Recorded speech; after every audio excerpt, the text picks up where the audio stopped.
welcome to Humanities on the Road. Today we are at the University of Pennsylvania Museum of Archaeology and Anthropology in Philadelphia for American Indian Cultures in the 21st Century with John Sanchez. And I'm Tracy Matisak. And you know, Humanities on the Road is really a special project of the Pennsylvania Humanities Council and the Pennsylvania Cable Network with the goal of bringing together people from all around the state of Pennsylvania to talk about history and the arts and the important ideas that shape our world. We want to extend special thanks today to our host, the University of Pennsylvania Museum of Archaeology and Anthropology in Philadelphia. And you know, this museum is a perfect place to host a program like this. We happen to be taping in the lobby of the museum, but just adjacent to where we are taping this program, there's an exhibit that's called Living in Balance, the universe of the Hopi, Zuni, Navajo, and Apache. And then just down the hall is another exhibit that was developed with the Lenape people of this region, and that one is called Fulfilling the Prophecy, the Past and Present of the Lenape of Pennsylvania. Founded in 1887, the Penn Museum has an age-old mission that is perhaps more relevant today than ever before, and that mission is to promote cultural understanding through its active research, through its international collections, and its public education programming. The museum has 3 gallery floors filled with materials that represent cultures through time and across continents. For instance, here you can find the 3rd largest sphinx in the world, jewelry and treasures from a Mesopotamian queen from 4,500 years ago, African masks, Buddhist statues from Asia, and so much more.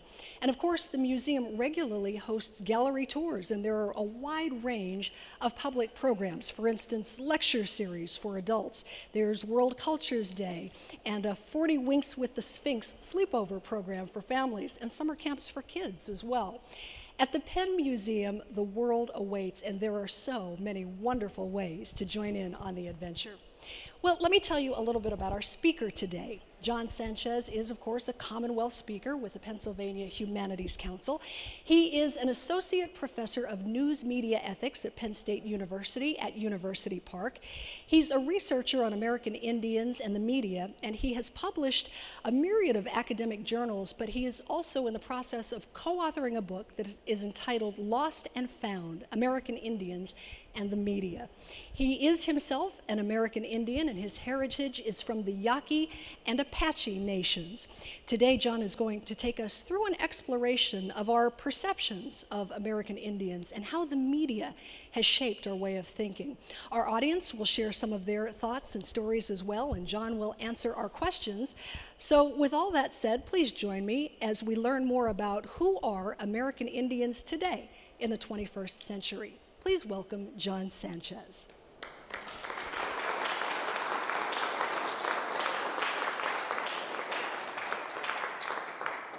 Great. Thanks, Tracy. Today we're going to try and spend a little bit of time talking about things, and I'm really happy to be working here with Tracy, and I'm going to ask her to help me out here in just a minute, because I'd like to find out from the audience here in Philly today, you know, when you think about American Indians, what's the first thing that comes to mind? Somebody's going to have to answer that question. I'm a teacher. I will choose people. What's the first thing that comes to mind? Yes, I think of a people who have been robbed of their nation and their culture. Okay, thank you. Anybody else?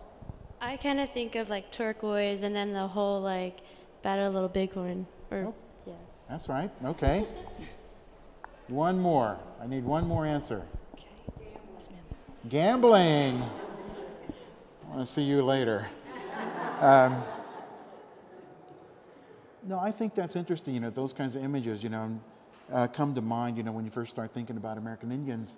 But it's kind of odd, you know, that nobody thought of me. I'm sitting right in front of you as a professor at Penn State University, you know, one of the top research institutions in the country, in the world. And I mean, we had things that came to mind like gambling and like turquoise and the Battle of Little Bighorn and things like that. And so today we're going to kind of look, you know, at some of those, about how we come to know those kinds of things. And I think I'm going to introduce you to some things. We've just done a couple of experiments that I think that you're going to be interested in seeing the results of. And we're going to do that today too. But first, again, I'm a teacher. There'll be no test, but I need to know what you think. You know, how many, help me out, Tracy, how many Indian tribes do you think there are in the United States? Who can answer that question? I believe 663. Okay, do we have somebody else, another guess? I think that there are more than 159 Indian tribes in the United States. Okay, you know, you're very close. Actually, there are over 560 tribes in the United States recognized by the federal government. And most times people come up with, oh, maybe 30, you know. So you guys are a very educated group. You know, I've never had anyone guess more than 200. You know, it seems like if there are 567 different tribes in the United States, well, where are they? You know, and the second thing is how many more are trying to become recognized by the federal government? And the number, I heard it just today, is over 500 tribes are still trying to be recognized by the federal government. Let me ask you, well, just let me give you a little bit of information then, if I can. Usually when I ask this question, you know, to students or to when I go to conferences of different organizations, you know, sometimes they're newspaper editors or they're television producers. You know, I ask, you know, how many tribes do you think there are in the United States? And they'll give me maybe 30 or 40. You know, I ask them when they think of American Indians, what's the first thing that comes to mind? You know, and so let me ask you, when you think of American Indians, what's the first thing that comes to mind? What's the image that comes to mind first? Well, I guess just the treaties with, you know, people from Europeans. For example, I'm from Philadelphia, so I know about Penn Treaty Park, things like that. So. Very good. Let me take one more, and there's a gentleman back there. If I can have you stand up. Hollywood images of savagery, primitivism, maybe even cannibalism.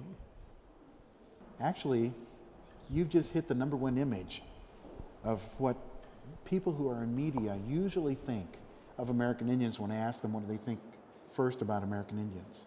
And so we need to kind of wonder about that, you know, a little bit. We're going to get to that, you know. We're going to get to that. But I want to give you a few facts about American Indians if I can. The first one is that, of course, there are over 500 American Indian tribes in the United States. In the United States, 4.4 million people marked the box for American Indians with the last census. The current census, it'll be interesting to find out. Now, even though we have the box marked of 4.4 million, those are self-identified as well as American Indians who are in fact tribally enrolled. The actual number of tribally enrolled American Indians, according to the census, is like 2.2 million American Indians. 90% of all American Indian children are taught by non-native teachers. Now you need to think about that, you know, especially when you're trying to learn your heritage, who you are as a person. And we all went through this. Remember when you were like 12 and 13 and 14, you know, and you're hanging around with your friends, and maybe you turned 14 and you started like looking at girls a different way, like, hey, you know, I kind of like a Charmaine, she's cute, you know, or you know, girls notice guys, I think at an earlier age actually, you know, and they kind of, so you begin to change. But you have a support group that either says that's cool or that's not so cool.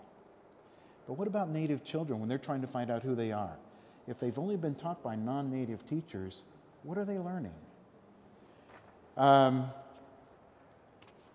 This happens to be a picture of my son, Braveheart. That is his real name. He plays soccer, but he also dances at American Indian powwows. He's a traditional dancer now. And I think that he's very representative of children, native children, maybe right here in Philadelphia, you know, who have to learn how to take the train and get off at the right stop, you know, or to wait in line to get a Philly cheesesteak when somebody else cuts in front of them and say, hey, wait a minute. You know, I did that today. And so, you know, what are children learning about who they are as a people, native children especially? And what do non-native children think of native children? We're going to talk about it in a minute. 1/3 of all one-third of all American Indians live on American Indian reservations or in Native communities around the United States. Now, sometimes when people give you information like that, you have to try to think about what I'm not saying. So what am I not saying? What I'm not saying is that 2/3 of all Native people live right next door to you. We're scattered all over the country. I mean, I live in Happy Valley, you know. I'm one of maybe 3 or 4 families that lives there. It's a very small community of Native people. It's mostly Caucasian. This picture happens to be a picture of my wife, Victoria, and this is her house that she has in Louisiana. She would kill me for showing this picture, you know, but and she's Native, and she is also one of the highest-ranking American Indians at Penn State University. She's an assistant vice provost for educational equity at Penn State. 25% of all Native people do live below or at the United States poverty level. That number is very, very high. I mean, we don't have to go far from Philadelphia to see extreme poverty. You know, the Alleghenies are filled with people, you know, that are very, very poor. They're good people, but they're poor. Same thing with Native people. You know, we're good people, and 25%, which is probably just a little more than twice the national average for people in the United States that live at or below the poverty level. So that number is very high for Native country. But what didn't I say? 75% of all American Indians live at or above the United States poverty level. Remember, we're just right next door to you, you know, and whether we live on a reservation or not, you know, I mean, we're just average Joes, you know, we're your neighbors. Somebody here said gambling. I'm talking to her after this talk. Well, gaming is a part of Indian country. It is today. And 15%, only 15% of all American Indian nations have a gaming interest or a casino. Only 15%. Many times people think that if we're Native, you know, that we must have money because we have a big casino somewhere. Well, stop and think about that. You know, what if you lived in the middle of nowhere on a reservation and you put up a casino? I mean, are you going to drive hours from Philadelphia so you can spend your money, maybe lose your money at a casino? Probably not. You know, you probably won't do that. So only 15% of all American Indian nations have a gaming interest or a tribal casino. Now, if you combine them all together, all American Indian gaming only makes up 1% of all the gaming that goes on in the United States, period. Only 1%. You know, but many times people think that because we're Native, you know, that we must have money. The average lifespan of an American Indian male this year is 51 years of age. And that number moved up about 2 years ago from 45 to 51. Can I give you the reason for that? I don't know. I mean, I'm older than that. And I feel lucky, you know, every day is Christmas, you know, so, but it's a fact, you know, a lot of my people have died already by the time they reach my age. Per capita, more American Indians serve in the United States military than any other group of people. You know, in this last war, the war that we're in right now, the first person to die was an American Indian. She was Hopi. Her name was Laura Piestewa. What are your thoughts now about the information that's just given you? What do you